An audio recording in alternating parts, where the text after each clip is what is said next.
당신을 위한 로하우스 조담소 이준헌 변호사와 함께합니다.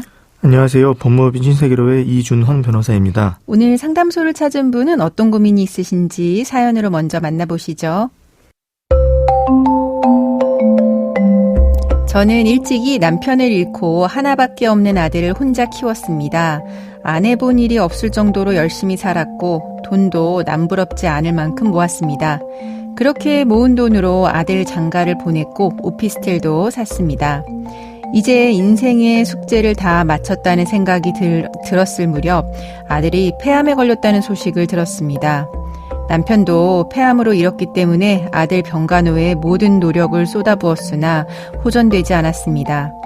이런 상황에서 며느리는 일을 핑계로 병원에 드문드문 왔고 아들 병간호에도 소홀했습니다. 며느리의 그런 모습을 보면서 섭섭한 마음이 생겼습니다. 그러던 어느 날 병원 밖에서 승용차에서 내리는 며느리를 보았습니다. 운전하는 남자와 굉장히 가까운 사이로 보였는데 항암 치료를 받는 아들에게 안 좋은 영향을 줄까봐 모른 척하고 넘어갔습니다. 얼마 뒤 결국 아들은 세상을 떠났습니다. 장례 이후 어느 정도 정신을 차린 이후 며느리에게 섭섭한 마음을 토로했습니다. 며느리는 죄송하다고 하기는커녕 새 출발을 하겠다고 당당하게 말했습니다. 결국 크게 싸웠고 그 후로 본 적은 없습니다. 며느리의 카카오톡 프로필 사진을 보니 새롭게 남자친구가 생긴 것 같은데 예전 병원 앞에서 본 그 남자 같습니다. 며느리가 너무 괘씸합니다. 며느리와 제가 아직 가족으로 엮여 있는지 혹시 제가 죽으면 며느리에게 저의 재산이 상속되지는 않을지 걱정입니다.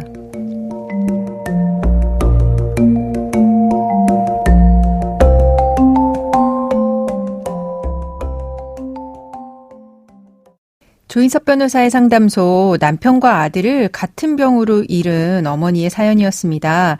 보통 자녀분들이 재산 상속에 관해서 상담을 해오시는데 시어머니가 사별한 며느리에게 상속이 되는지 물어보는 사연은 좀 드물었던 것 같습니다. 이준헌 변호사는 어떻게 봤습니까? 네, 그렇게 느껴지실 수도 있겠지만은 사실 그렇게 드문 일은 아닙니다. 재산 상속 문제가 워낙 복잡하기 때문에 부모님이 며느리 혹은 사위에게 재산 상속하는 문제로 상담하시는 경우도 종종 있습니다. 네, 그렇긴 하죠. 그러면은 사연자분 같은 경우는 아드님이 돌아가신 상황입니다. 네, 이런 경우 사연자분과 며느리의 법적 관계 어떻게 되는 걸까요? 네, 사연을 들어보니 며느리가 많이 괘씸하신 것 같습니다. 며느리가 사연자님과 어떤 관계로 남아있는지도 궁금하신 것 같은데요. 네. 결론적으로 말씀드리자면은 아드님께서 돌아가셨다고 하더라도 사연자님과 며느리는 여전히 인척관계로 남아있습니다. 네, 인척관계요. 네, 그렇습니다. 우리 민법은 배우자, 혈족 및 인척을 친족으로 한다고 규정하고 있는데요. 배우자는 말 그대로 자신과 혼인한 배우자를 말하고 혈족은 혈안관계로 맺어진 사람을 말합니다.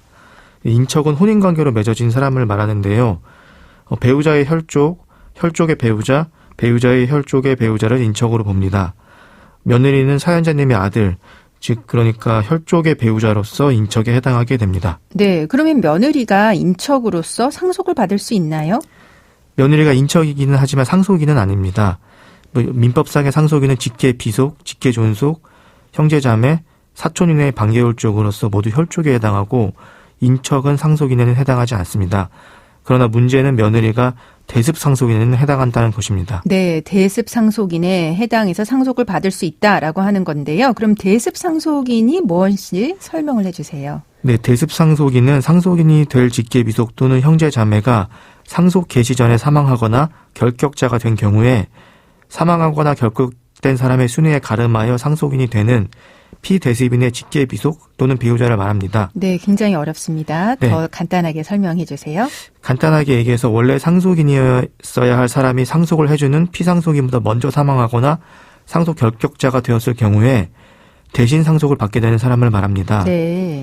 대습상속인은 사망자나 상속 결격자의 자식이나 배우자가 되게 됩니다. 그러니까 이제 원래는 이제 순차적으로 아버지가 돌아가시고 자녀가 이제 사망하고 이렇게 되는데, 자녀가 아버지보다 먼저 사망한 경우에, 부모보다 먼저 사망한 경우에 그 자녀의 자녀, 그러니까 손자가 그 자녀 때의 상속분을 대습상속 받는다, 이런 이야기라고 생각을 하면 되겠네요. 네, 그렇습니다. 네, 그럼 사연자분이 돌아가실 경우 며느리가 대습상속인으로 상속을 받게 되는 걸까요?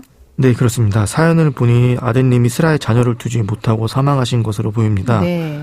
또 아드님이 외동아들이셨기 때문에 아드님의 배우자인 며느리가 단독으로 대습상속인이 되고, 만약에 사연자님이 돌아가시게 될 경우에 며느리가 사연자님의 모든 재산을 상속받으시게 될 것으로 보입니다. 네. 근데 사연자분은 며느리를 굉장히 괘씸하게 생각을 하고 있는 것 같은데요. 그럼 사연자분 입장에서 며느리가 본인의 재산을 상속받지 못하게 어떻게 조치할 수는 없을까요?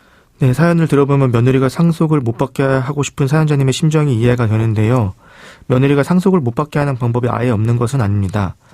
먼저 며느리와의 인척관계가 종료가 되면 며느리가 대습상속을 받을 수 없게 됩니다. 그런데 이 경우 인척관계의 종료는 며느리가 재혼을 해야 가능합니다. 즉 사연자님께서 원한다고 종료가 되는 것은 아니고, 네, 종료 여부가 며느리의 재혼 선택에 달려있는 것입니다. 만약에 며느리가 재혼하지 않는다면 임의로 인척관계를 종료할 수는 없습니다. 이 방법은 오로지 며느리의 선택에 기대셔야 합니다. 네, 그렇네요. 네, 만약에 며느리가 상속을 노리고 일부러 재혼하지 않는다면 이 방법으로는 상속을 막을 수는 없습니다. 그러니까 상속 받고 재혼을 하겠다 이러면은 이제 막을 수 없다는 거네요. 네, 그렇습니다. 네, 그러면은 사연자분이 선택할 수 있는 다른 방법은 없을까요? 네, 사연자님께서 며느리와의 인척관계를 끊으실 수는 없지만 재산을 기부하시거나 제3자에게 증여하는 방법으로 상속을 막거나 최소화할 수는 있습니다. 대습상속인에게도 유류분 반환 청구권이 인정된다는 문제가 있기는 하지만, 공동상속인이 아닌 제3자에게 증여한 재산은 상속 개시 전 1년간 한 증여 재산에 대해서만 유류분 반환 청구를 할 수 있기 때문에 정며느리에게 재산이 상속되는 것을 원치 않으신다면 재산을 미리 기부하시거나 증여하시는 방법도 고려해 보시는 것이 좋을 것 같습니다. 네. 물론 전 재산을 기부하시는 것은 앞으로 생활에 문제가 되실 수 있기 때문에 사연자님의 건강이나 생활비 부담 등 여러 가지 사정을 고려하셔서 기부나 믿을 만한 제3자에 대한 증여를 결정하셔야 할 것 같습니다. 네, 그렇군요. 그럼 지금까지 상담 내용을 정리해 보자면, 아들이 사망을 한 상황이라고 하더라도 사연자분과 며느리는 여전히 인척 관계로 남아 있습니다. 물론 이제 인척 관계에 있는 며느리는 상속인은 아니지만 대습 상속인에 해당합니다. 대습 상속인이라고 하는 거는 상속을 받을 사람이 먼저 사망했을 때 그 사람의 자식이나 배우자가 대신 상속받는 경우를 말하는데요. 아들이 자녀 없이 사망을 했다면 며느리는 대습 상속인이 되어서 사연자분의 모든 재산을 상속받게 됩니다. 만일 며느리가 재혼을 하면 사연자분과의 인척관계는 종료되지만, 재혼을 하지 않는다라고 하면 상속을 막을 수는 없고요. 사연자분의 같은 경우는 그 며느리한테 상속되는 거를 막기 위해서는 재산을 기부하거나 제3자한테 증여하는 방식으로 며느리의 상속을 최소화할 수 있다라고 하는 거 알려드렸습니다. 지금까지 법무법인 신세계로의 이준원 변호사와 함께했습니다. 감사합니다. 조인섭 변호사의 상담소는 유튜브와 홈페이지를 통해서 다시 듣게 하실 수 있습니다. 궁금한 점이나 건의할 사항이 있으면 홈페이지 상담 게시판에 글 남겨주세요. 법무법인 신세계로에 따로 연락을 주셔도 좋습니다.